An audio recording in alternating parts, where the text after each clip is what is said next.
What is control? Whether you're handling a machine the size of a car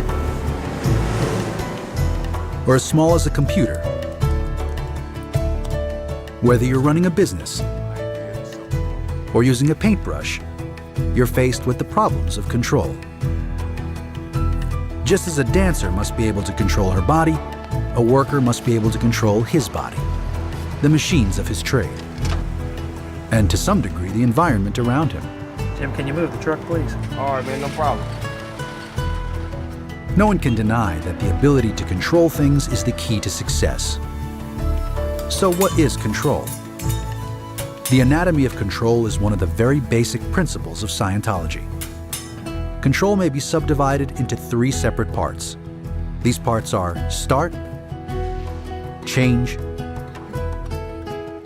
and stop. In start, we have simply start. In change, we mean the change of position in space or change that happens through time. And in stop, we have simply stop. Control is the ability to start, change, and stop things at your own choice. Start, change, and stop comprise a cycle of action. A cycle of action is the sequence that an action goes through, wherein the action is started, is continued for as long as is required, and then is completed as planned. A man walking a short distance starts, changes the position of his body, and at some point stops his body. He has, if he's done this, completed a cycle of action. On a longer span of time, a company starts, continues, and at some date, early or late, depending on how well it was controlled, ceases to exist. Control consists entirely of starting, changing, and stopping. If one has the ability to start, change, and stop something at will, he's in good control of it, whatever it may be.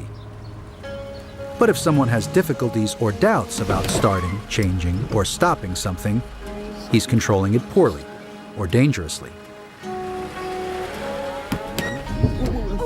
And if he can't start something, can't change its position in space, and can't stop it at all, he is definitely not in control of it.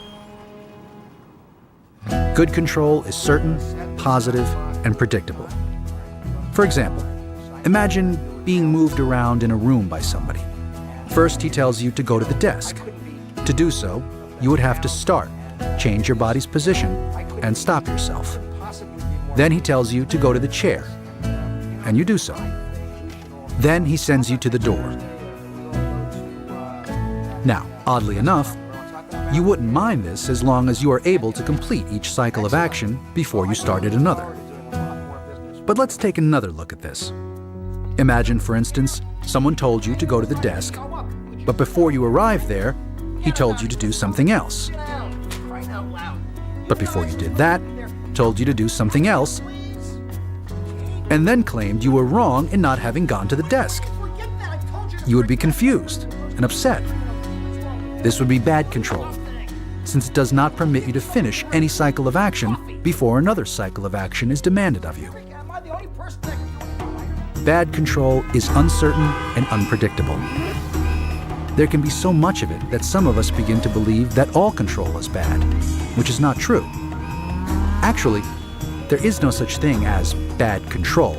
It is actually not control because one either controls something or he does not. The greatest asset one could have would be a calmness of mind concerning what he is doing. And that comes from one's ability to start, change, and stop one's activities, body, and his environment.